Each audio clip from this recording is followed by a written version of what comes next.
দর্শক, আসসালামু আলাইকুম। একটা গুরুত্বপূর্ণ খবর। আপনারা ইতিমধ্যে দেখেছেন যে জামাতি ইসলাম তাদের কার্যক্রম কিভাবে পরিচালনা করছেন। ইতিমধ্যে জামাত কিন্তু ৩০০ আসনে প্রার্থিতা দেওয়ার কাজ সম্পন্ন করেছেন। জামাতের নেতাকর্মীগুলো খুব সুসংগঠিতভাবে তাদের রাজনৈতিক এজেন্ডাগুলো বাস্তবায়ন করছেন। ইতিমধ্যে জামাতের নারী কর্মী যারা রয়েছে তারাও কিন্তু কাজকর্ম করছেন খুব সুকৌশলে। বিশেষ করে নারীদের ভোট টানার জন্য তারা প্রতিনিয়তই কাজ করে যাচ্ছেন। বিগত সময়ে আপনারা দেখেছেন যে জামাত কিন্তু এককভাবে কখনো নির্বাচনে অংশগ্রহণ করেনি। কিন্তু এবার তারা এককভাবে সারা বাংলাদেশে প্রার্থিতা দিবেন এবং নির্বাচনে অংশগ্রহণ করবেন। এবং বলা যায় যে বিএনপির অন্যতম বিরোধী দল হিসেবে এই জামাতে ইসলামই থাকবে। এই জন্য কিন্তু জামাতে ইসলাম প্রতিনিয়ত সংস্কারের গুরুত্ব সবথেকে বেশি দিচ্ছেন। বিএনপি যেখানে প্রতিদিনই নির্বাচন নিয়ে কথাবার্তা বলছেন এবং নির্বাচন না দিলে তারা আবার আন্দোলনে যাওয়ার ঘোষণা দিয়েছেন, সেই দিক থেকে কিন্তু জামাতে ইসলাম চাচ্ছেন যে বাংলাদেশে যতগুলো সংস্কার করা প্রয়োজন ইউনূস সরকার থেকে সেই সংস্কারগুলো হবে, তারপরে নির্বাচনে অংশগ্রহণ। কিন্তু বিএনপি সেই তর সইছে না। বিএনপি যে নির্বাচন করবে এখন পর্যন্ত কিন্তু তাদের সারা বাংলাদেশে কে নির্বাচন করবে, কোন আসনে কোন প্রার্থিতা দেওয়া হবে, এই ব্যাপারটা কিন্তু তারা ঠিক করেননি। এখন পর্যন্ত দেশের প্রধানমন্ত্রী কে হবে, তারেক রহমান হবেন নাকি খালেদা জিয়া হবেন, সে ব্যাপারটাও স্পষ্ট তারা জানাননি।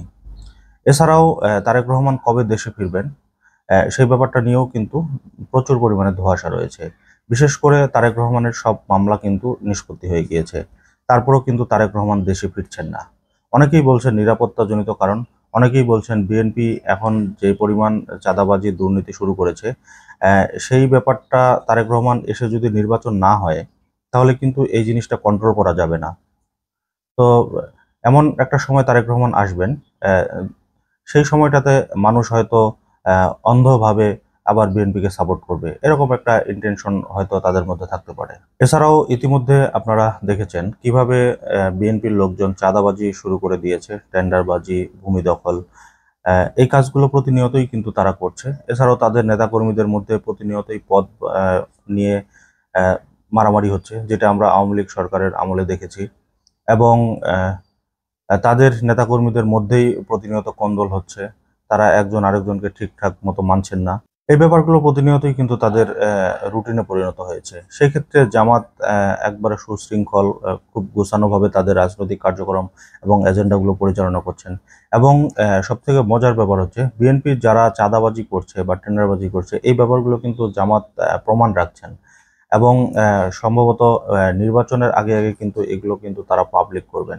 ইতিমধ্যে 5ই আগস্টের আগে বিএনপির যে জনপ্রিয়তা আমরা দেখেছি, সেই জনপ্রিয়তা কিন্তু 50% অলরেডি কমে গিয়েছে। আমি ইতিমধ্যে বেশ কিছু মানুষের সাথে কথা বলে দেখেছি যে তারা কি বিএনপিকে চায় কিনা। ম্যাক্সিমাম মানুষই কিন্তু বলছেন যে তারা বিএনপিকে ক্ষমতায় চাচ্ছেন না। এবং এটাও কিন্তু বলছেন যে বিএনপি যা শুরু করছে তারা আগামী 5 বছর ক্ষমতায় থাকবে কিনা এটা নিয়েও ব্যাপক সন্দেহ রয়েছে। আর অন্যদিকে আওয়ামী লীগ তো রয়েছে প্রতিনিয়ত দেশকে অস্থিতিশীল করার জন্য, সাথে তাদের সাথে রয়েছে ভারত। তো সবকিছু বিবেচনা করলে জামাতে ইসলাম কিন্তু নতুন চ্যালেঞ্জ জানাচ্ছে এটা বিএনপিকে।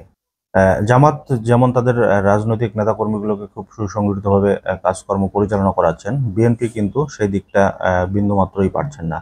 ইতিমধ্যে মির্জা আব্বাসও বেশ কিছু কেলেঙ্কারির মধ্যে জড়িয়ে পড়ছেন, বেশ উদ্ভট উদ্ভট মন্তব্য করছেন। মির্জা ফখরুল ইসলামও সেম কথাবার্তাই বলছেন। তো সেই দিক থেকেই বিএনপির জন্য কিন্তু এটা নতুন চ্যালেঞ্জ।